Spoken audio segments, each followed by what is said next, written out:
Hello, good evening. आज की कहानी है सुखमय जीवन। एक किसान परिवार जिसका जीवन अच्छा व्यतीत हो रहा था। जीवन अच्छा चल रहा था, सब लोग घर में खुश थे। एक दिन लड़के के लिए रिश्ता आता है और किसान ने सोचा कि अब लड़के का विवाह कर लेना चाहिए। अब हमारा लड़का भी खेती अच्छे से जान गया है और उसे काम में कोई परेशानी भी नहीं होगी। किसान यही सोचता था और किसान की पत्नी थोड़े अलग विचार रखती थी। किसान की पत्नी ने कहा कि हमें सोच कर ही रिश्ता तय करना चाहिए, हमें पहले देख लेना चाहिए, तभी आगे बढ़ना चाहिए। किसान ने अपनी पत्नी से कहा, अब तुम्हें अपने व्यवहार में बदलाव लाना होगा। अभी तक हम सभी एक साथ रहते थे, कोई परेशानी नहीं थी। अब लड़के का विवाह हो रहा है, इसलिए हमें भी उसके अनुसार ही रहना होगा। पत्नी ने जब यह सुना तो कहने लगी, क्या हमारा जीवन अब बदल जाएगा? क्या इससे हमारे जीवन में व्यवहार बदल जाएगा? हम पहले की तरह क्यों नहीं रह सकते? हमें क्यों बदलाव लाना चाहिए? किसान बहुत ही समझदार था। उसने कहा, अब तक हमारा बेटा हमारी हर बात मानता था, लेकिन जब लड़के की शादी होगी तो कुछ बातों में बदलाव आएगा। यह बदलाव क्यों आता है तुम्हें अच्छे से पता है।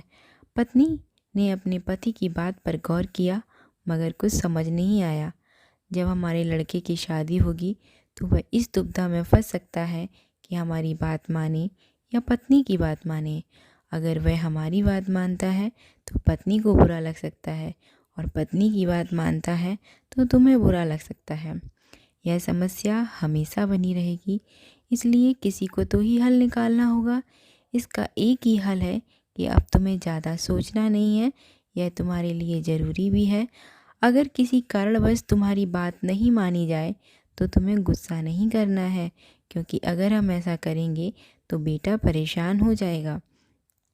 इस तरह की बातें अब ख़त्म हो चुकी थी और कुछ दिन बाद लड़के की शादी हो गई। अगली सुबह जब बहू उठी तो किसान ने अपने बहू से कहा, अब से यह घर तुम्हें ही चलाना है, सब कुछ तुम्हें ही करना होगा, यह जिम्मेदारी तुम्हारी है। यह कहकर किसान खेत की ओर चल दिया। किसान की पत्नी कुछ नहीं बोली। उस दिन बहू ने खाना बनाया और खाने में गलती से नमक ज़्यादा पड़ गया। जब किसान घर आया तो लड़के ने और किसान ने खाना खाया। लड़के ने जब नमक देखा तो अपने पिताजी को देखकर कहा कि आप देख रहे हैं पिताजी? पिताजी ने कहा, कुछ कहने की ज़रूरत नहीं है, चुपचाप खा लो। लड़के को कुछ भी समझ में नहीं आ रहा था। तभी किसान की पत्नी ने खाना खाया तो वह भी कुछ बोलने वाली थी, तभी किसान ने मना कर दिया। जब खाना समाप्त हो गया, सभी लोग खाकर चले गए। किसान भी अपने काम पर चला गया। पिताजी के पीछे पीछे बेटा भी चला गया और उसने अपने पिताजी से पूछा कि आज आपने इतना अधिक नमक का खाना क्यों खा लिया? पिताजी ने कहा कि तुम्हें भी यही सोचना चाहिए कि अगर तुम सबके सामने अपनी पत्नी को बुलाकर यह कहते तो उसे कितना अच्छा लगता। हो सकता है कि जल्दबाजी में नमक ज़्यादा हो गया हो, इसलिए हमें बिना कुछ कहे बात को समझना चाहिए, इससे ही सब कुछ अच्छा होता है। जब लड़के की पत्नी ने खाना खाया तो उसे भी पता चला कि लोग शाम को खाना खाने लगे, तो लड़की की पत्नी आई और उसने कहा, मुझे माफ़ करना, आज मैंने खाने में नमक आधा ज़्यादा कर दिया।